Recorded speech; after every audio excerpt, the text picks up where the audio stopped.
Well, hello friends, and welcome back to the cabin. All of this stuff that I'm sitting around here is hurricane relief efforts going bad.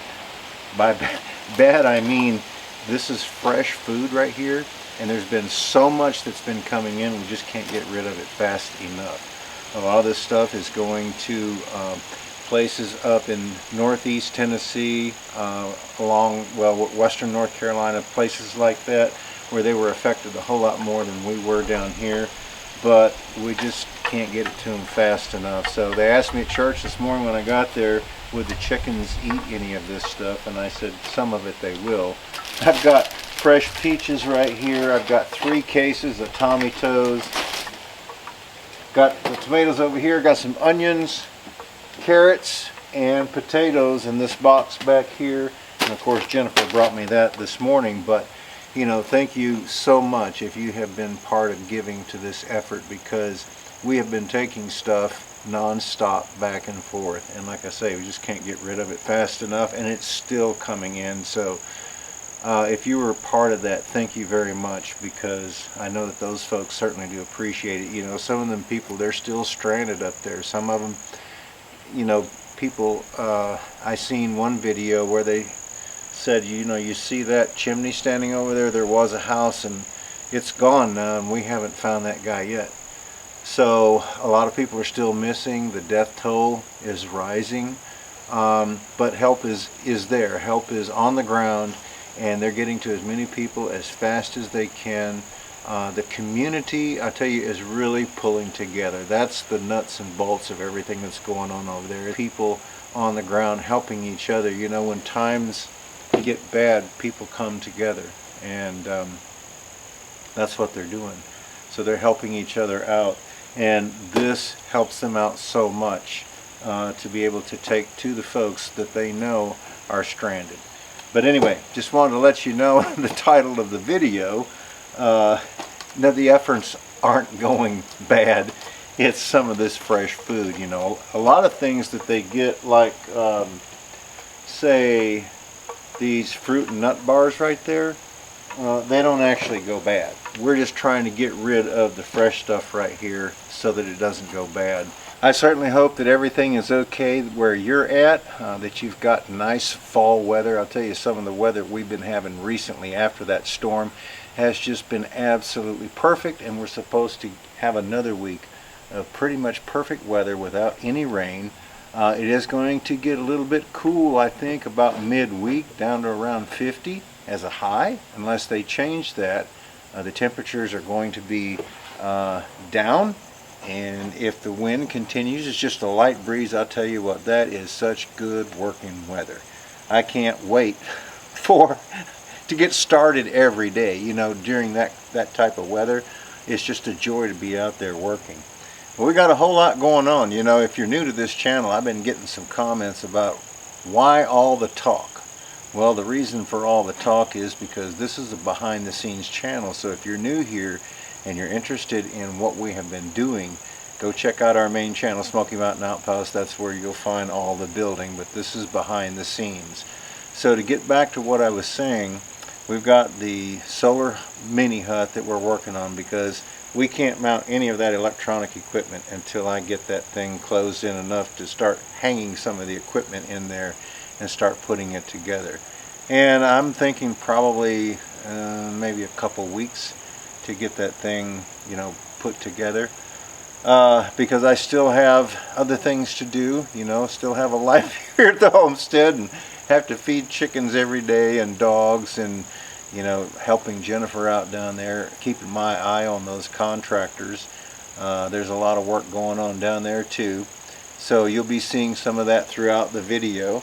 So hopefully I can get that little building, like I say, done in a couple of weeks. I still have the wire down from the arrays to pull up in this direction. The wire for the cabin's already in.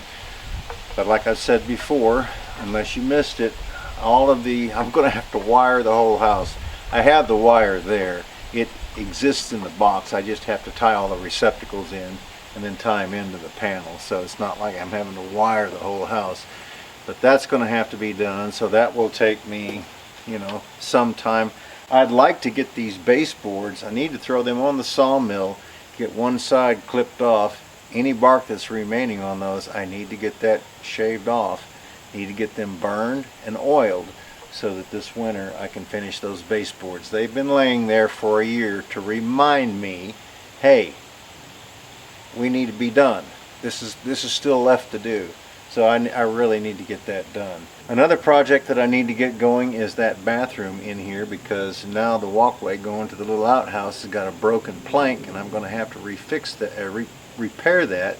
And I think I'm going to go ahead and replace the post on the front. So I'm going to actually take that whole deck off, probably redo it, set some new front posts and mount it back on there, but probably won't do that here in the near future because I've been looking at some composting toilets to go inside the cabin here, and I'll let you know about that in the future.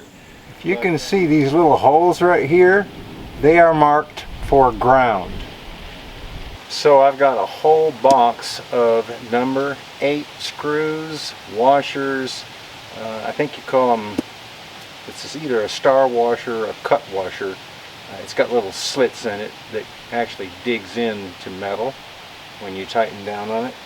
But I can get to the top row really easy, but the bottom row is going to be a little bit more difficult. I may have to, at some points, like on this panel right here behind it, I wouldn't be able to get to that, so I may have to come up and grab one of these other holes if I'm going to bond the top and the bottom.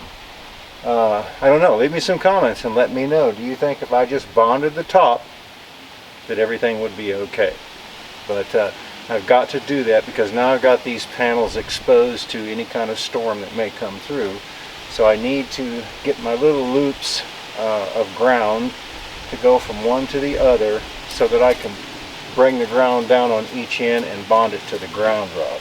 And I'll tell you what, that machine really worked good for getting these ground rods down through the clay and through the shale, because I'll tell you what, this ground is so hard. Well, you guys have seen it. So purchasing that for a day, you know, I think it was like $35 to rent it. I had it done in a couple of hours. But I will tell you this, I was late the next day because I totally forgot about taking it back, and it cost me another $35. So it was $70 to have that basically for a day, but it wasn't bad because it saved me a whole lot of driving with that big sledgehammer. The next thing on the agenda is, like I said, to get all those screws in there, get these bonded on each end, and then get that building fixed where those guys can come back up and help me pull these wires through, and then we can start mounting all that equipment in there and getting everything set up and to test and see if these are going to work properly like they should. But I think that the array turned out really well. It's heavy duty, it's not going anywhere. I'm still scratching my head, should I add braces down there on the bottom or not? But anyway, we'll wait and see. You know, I just remembered I had somebody comment wanted to know if I was going to take this ledger board off now that these panels were mounted. And my response was no, I'm going to leave this board up there because it's supporting the weight of all of the panels. I do have these washers and these bolts going through here, but I didn't crank them down real tight because I didn't want to take a chance on cracking the panels if I have any flexion in this frame. So by leaving this on there, I was able to just tighten these down snug.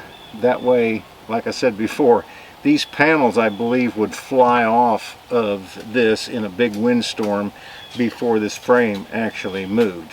Now, that's just my thoughts on that. But I didn't want to crank these down, like I said, too tight. I also had somebody comment wanting to know if this was going to block any sun. If it does, we're only talking about just like a little bit, so I don't think it's going to affect the panel any whatsoever. Yeah, I'm going to leave this ledger board on there to help support the weight, and you know, if I had to change one out, I can do that by myself, and I don't have to try to hold it up there to get it in. All I've got to do is set it up there, let this hold it, replace these, rebond it, and then we're off and running again.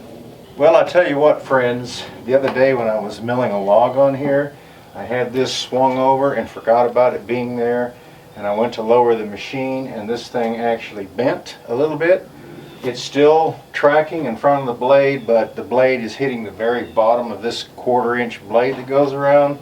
So I tried to bend it back into position, but I think what I'm going to have to do is get a great big pipe wrench and try to bend it just a little bit. You know, it's made out of really heavy duty material, but I believe it is this portion right here that mounts to this arm that actually got bent. So I'm going to have to try to, like I said, take a big pipe wrench and bend that back into position. But you got to be very careful with this right here, especially since, you know, over there on the other side of this motor, it's very difficult to see this piece right here. By not seeing it when I was letting it down, I actually set it down on the corner and it was bending up because I noticed that it kind of stopped a little bit. And I leaned over like this and looked around the corner and I could tell what I had done. So thank goodness, you know, it didn't break, but it's made out of really heavy duty stuff. So just a little bit of bending it back in position will put me back in line, because I only have to go about 1/8 of an inch. But yeah, got to be careful with the debarker, because if you got it swung over here, you know, it's easy to let it down and it will catch. The corner right here will catch because the log is rounded, remember? And this is riding up in there where the blade is cutting. So the log is still like this, and if you let it down, you're going to hit the log. And that's basically what happened. But it can be fixed. Thank goodness. You know, I was working out here earlier today, and maybe it's just because I'm prejudiced, but I don't believe that the old sawmill cut wood as pretty, and you know, it's basically just a cut, right? But I don't think that it cut wood as pretty as this Wood-Mizer sawmill. I am really proud of that, and I'll tell you, that set works, or the computer, to let the machine down where it's supposed to be, because it allows for the kerf as well. You get boards that are equal all the time. On that manual sawmill, I had to bring it down and look at it by eye just to see, you know, where I was at on the rule, and I could be off a 1/16 or 1/8 of an inch depending on, you know, how I looked at it, right? But this way, with that set works, like I said, the computer, it takes it down. You lower the blade down to where it's just sitting on top. Then you can back it up, set the computer to drop wherever you want it to, hit the button, and it will go down that far plus the thickness of the blade so that you get the same cut every time.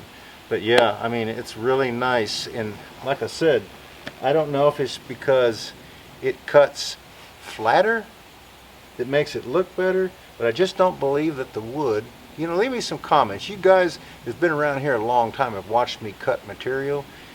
Do you think that this machine is cutting better than the old sawmill did? Well, so far I have ate 2 of these. I haven't gave any to the chickens yet because, like I said, they were all good. Last night I cut me up some cheese and crackers, and I ate a whole one of these with them. They're so large I had to split them in half, but that was really good.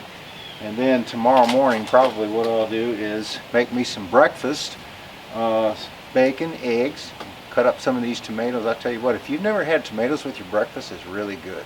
And so again, folks, I want to say thanks. If you had any part of the relief effort of Western North Carolina and East Tennessee, thank you so much for giving whatever it was, whether it was money, whether it was items like this.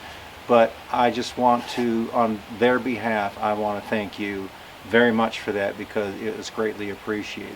Well, folks, I believe that's about all that has gone on up here in the last few days to give you an update. We certainly do appreciate you stopping by. Thanks so much. And we look forward to seeing you back up here at the cabin again next time.